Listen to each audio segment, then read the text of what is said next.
Ito po yung bago. Hindi ko alam kung nagtatapang-tapangan at bakit biglang nagbago.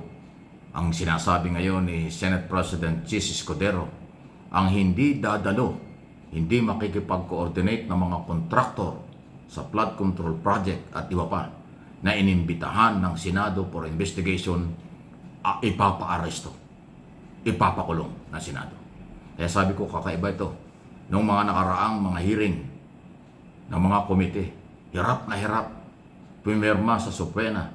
Walang mga warning na ganito si Escudero tungkol sa mga ayaw umatin sa hearing nila. Di ba? Natandaan nyo nung hearing nung panahon ni Tuberos tungkol sa mga Duterte at Kibuloy at iba pa. May Suprema na nga, ayaw pang pirmahan, ayaw pang ipatupad ni Escudero. Ngayon, iba si Escudero. Di ko alam kung bakit. Biglang nagbigay ng warning sa mga kontraktor na ipapa-aresto pag hindi dumalo at hindi nakipag-coordinate sa end of legislation, especially ng Prohibon Committee under Senator Marcoleta. Anong gustong palabasin ni Escudero? Biglang nagtapang-tapangan itong mamang ito. Alam naman natin controversial si Escudero sa kanyang mga ginagawa at sinasabi bilang Senate President sa impeachment, sa mga investigasyon, sa issue ng insertion at marami pang iba. Siya yung pinaka-controversial na Senate President. Pero ngayon, bigla siyang may mga warning na ito. Sa isang banda, makakabuting dumalo sa public hearing ang mga kontraktor para malaman ilang kontrata ba ang nakuha nila, magkano ba ang kinita nila, sino ba ang kasapakat na senador, congressman, governor at mga taga-Department of Public Works and Highway. Yan ang gustong malaman ng taong bayan. Ngayon, ang tanong natin sa ating mga senador, lead by Senate President Escudero at Senator Marcoleta. Si Marcoleta ang chairman ng Blue Ribbon Committee. Papaano pag may mga binanggit na mga pangalan? Pipigilan ba nyo? Paano pagka nabanggit ang senador at congressman involved sa insertion na siyang ginamit sa mga ghost project? Ilalabas ba nyo? Baka pigilan nyo ito. Kasi nung debate sa plenaryo, gusto nang i-expose ni Ping Lacson yung issue ng insertion. Pinigilan ni Gatchalian. Hindi tuloy na pangalanan sino ang mga posibleng may kinalaman sa insertion. Pero idinidiin natin nung araw pa, para sa inyong kalaman, ang insertion ay kagagawan ng congressman at senador. Hindi yan magagawa ng kontraktor, hindi magagawa ng pribadong sektor. Ang kontraktor na nakikinabang dyan, yan lang po ang namimigay ng komisyon matapos niyang makuha ang kabuang bayad sa kanila sa mga kontrata. Sila ang nagdi-distribute ng mga komisyon sa mga kung sino-sinong kasangkot ng kontraktor. Ang insertion ay exclusive na yan ay sa loob ng Senado at Kongreso, hindi sa labas. Pwedeng ibito yan ng Pangulo, pero mayroong ibinitong Pangulong 26 billion, ngayong taong ito, may nakalusot na 142 billion. At iba pa. So yan po. Para maiba tayo. Kala nyo tapos na ito? Hindi po. Yung nangyari kay General Torre, isang issue lang yan sa maraming nangyayari sa ating bayan.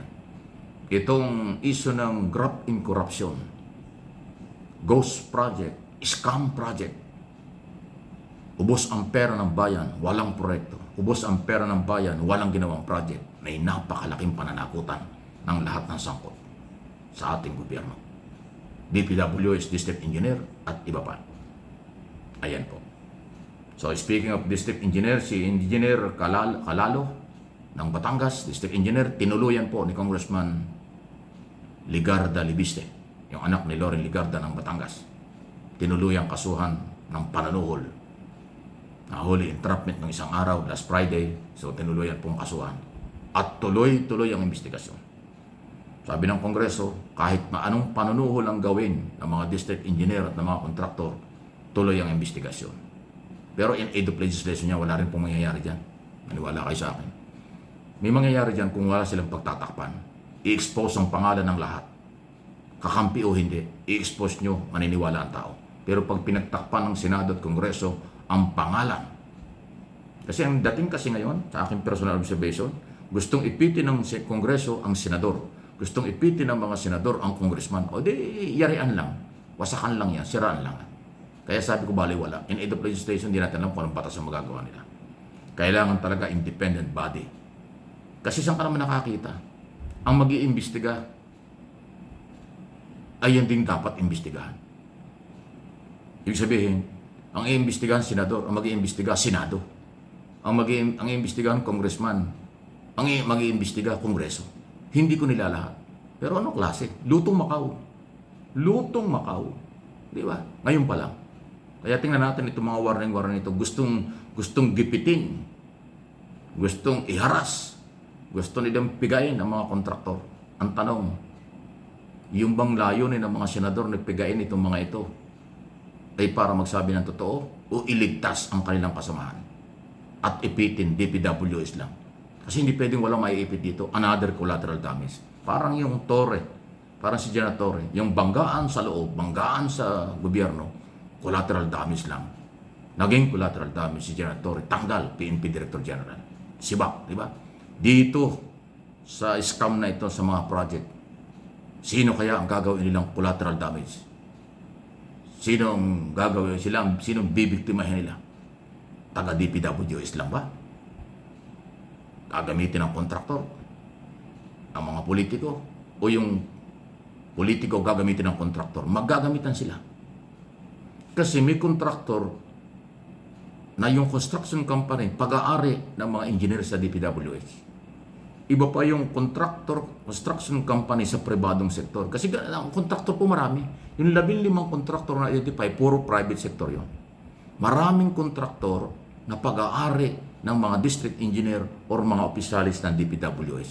Kaya kunwari lang yung bidding-bidding, sila rin naglulutuan dyan. Ganyan pong kalala.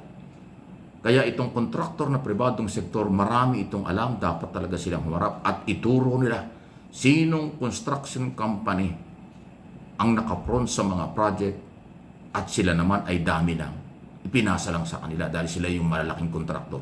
Yung mga kontraktor sa gobyerno, baka hindi ganun kalalaki. Pero sila yung may koneksyon sa loob, sila yung nakakakuha ng project, ispapasa nila sa kanilang mga counterpart na kontraktor sa private sector. Itong pinangalanan ng 15 at iba pa. Ganun ang paikot nila. Kaya kontraktor na kontrolado ng mga taga-DPWS at kontraktor sa pribadong sektor, yan ang dapat pagharapin kung ano ang sasabihin nila. Hindi pwedeng kontraktor lang na galing sa private sector. Iipitin lang yan. Iaharas lang yan ng mga politiko. Investigative reporting po ang dating dyan ng ating paliwanag kasi yan ang pinanggalingan ko. Investigative reporting tayo ng araw. Talaga nag-iimbestiga tayo bago tayo magbalita. So yan ang aking inirekomenda sa kanila. Pagharapin yung contractor na identify sa DPWS na kontrolado ng mga taga-gobyerno at pribadong sektor. Maiipit yan kung sino. Abangan natin. Pero kung isang grupo lang ang tatawagan nyo, i-dipit nyo, walang mangyayari. Pero abangan pa rin natin. Nakakainis, ano? Nakabisit na. Puro nakawan. Pati yung dapat nilang gawin na ituturo pa natin. Kasi pag hindi nila ginawa yan, baliwala yan. Iipitin lang, mag-iipitan lang, magbabanatan lang itong mga senador at congressman. Gagamitin ng mga private contractor. Kaya dapat inyong identify, ipakilala nyo sa publiko yung construction company, pag-aari ng mga district engineer, pag-aari ng mga engineer ng DPWS. Yan po ang nakapront sa lahat ng mga project na ibinibigay nila sa kanilang mga counterpart sa private sector. Yan po ang totoo. Pinagtataguan pa nyo kasi. Tapos magpapakita kayo ng gilas na akala mo, totoo matapang. Tumigil kayo, alam namin yan. Hindi titigil ang channel na ito sa pagsasabi ng totoo.